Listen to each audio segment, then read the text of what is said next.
Hello, my name is Sergio. I'm the managing partner at Mayan Technologies. And in this video, we're going to be talking a little bit about a question that I get asked a lot.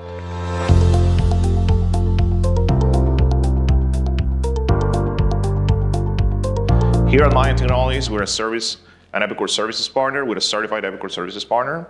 So we get asked a lot of times, what are our best advice, or what's the best advice we can give to customers or clients that are looking to hire a new Epicor services provider? Whether it's an Epicor services partner, whether it's an Epicor reseller, or whether it's an independent contractor. But a lot of times, there's a lot of customers that I will meet in person, and they will come out and just plainly ask, what was your advice in terms of making the right selection? So I'm going to try and address that and give you some steps that I personally have come up with and that we have suggest for a couple of our customers in the past, and that we feel are just the best way to do it. First and foremost, the rate. A lot of people, they like to go about what the company is, their culture, where their people are located, their methodology, yada, yada, yada, yada, and they don't address the rate aspect of it. So by the time they address the rate aspect of it, it's a little bit too late. You have already invested days of interviews, days of research, days of talking with people, talking with different consultants, and you never ask the rate question. And realistically, the higher the rate or the lower the rate, that tells you a lot about the company. So my suggestion is to always address the rate on the first call. You're gonna have a discovery call with that potential customer, with that potential consultant firm. Go ahead and address that right away. Openly say, what's your rate structure, what service models do you have, and get that information. It really doesn't matter how good the consultant is. If it's out of your price range, you're not going to use it. So let's just keep it clean, keep it classy, keep it as quickly as possible, keep it as customer as possible, be as honest as possible with that, and get the information right away. That's the first suggestion. The second suggestion is make sure you understand if you're working with a company or you're working with a two-man shop or a three-man shop. Right from the get-go, try and get as many profiles or as many names of what the consultants you're going to be working with. Are they having, do they have a financials consultant? Do they have an operations consultant? Do you have a manufacturing consultant, a technical consultant? What kind of resources do you have? How big is their bandwidth? How big is their bench, if you will? In terms of how many resources do you have? Because realistically, once you engage with them, you got to assume that that consulting firm is going to be working with 3, 4, 5, 10 different customers at the same time. So how many resources they have, it's incredibly critical for you to be able to access them whenever you need to. And as you're doing that, you're going to be able to evaluate also the knowledge of each particular consultant. That happens a lot. We're a consulting firm. We present our best cards whenever we do in a sale.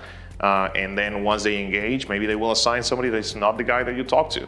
So you talk with or you interview a person with a financial certification, and he looked great or she looked great, and you were super confident. And then by the time you start a project, that consultant is long gone.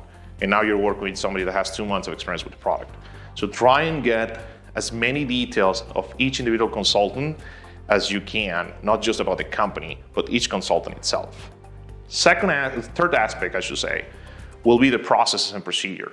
Try to get as much details about their processes and their procedures. How do they work? Do you get an account manager?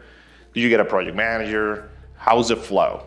Who are you going to call if you have an issue? Who's going to drive the discovery process? What kind of documentation they have? What kind of source control they have? How are they going to control your deliverables? Who does the delivery? All of those things, you got to get that information right away. We get called by customers all the time where they're incredibly frustrated because they were working with a great consultant, and then that consultant is gone from one company. And because the company didn't have the right procedures in place and didn't have the right process in place, all of that work is gone. So try and get a picture of the real processes, the real procedures, their backup procedures, how all of those pieces work and how they tie together and how they keep the company together. And lastly for me, will be, and this is a very hot topic at this point in time, but try and be aware of recruiters. You gotta be very, very cautious about whether or not you're gonna be using a recruitment firm or you're using an actual consulting firm.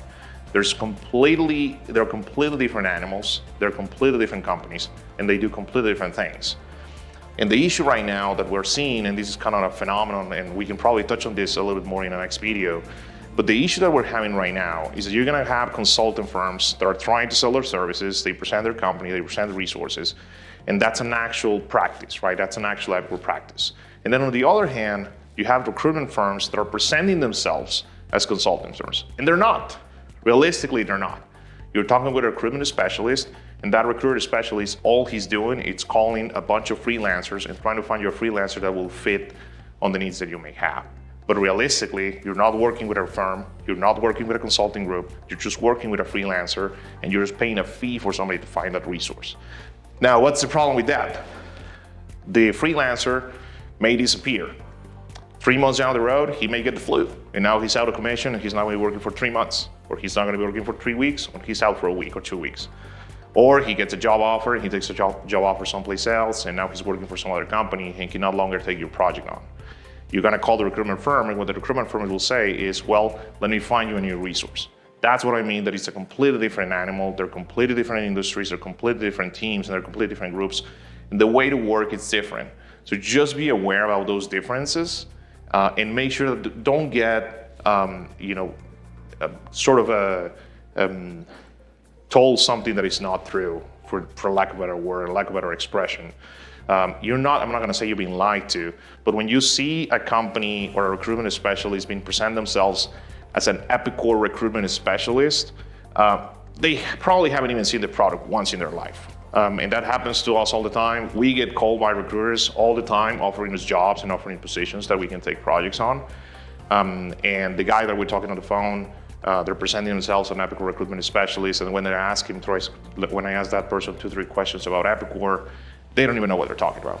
So just be very, very cautious about that. It's a very dangerous zone, and it's a very strange situation that is happening at the moment. And like I said, we will address that more in a future video, and we'll get into a little bit more details. But that's it. Those are my main areas, my main suggestions. Get the information about the rate, get the information about the team and each consultant that you're gonna be working with or you're gonna have access to, understand the procedures and the methodologies, and be aware of recruiters. Thank you so much. See you next time.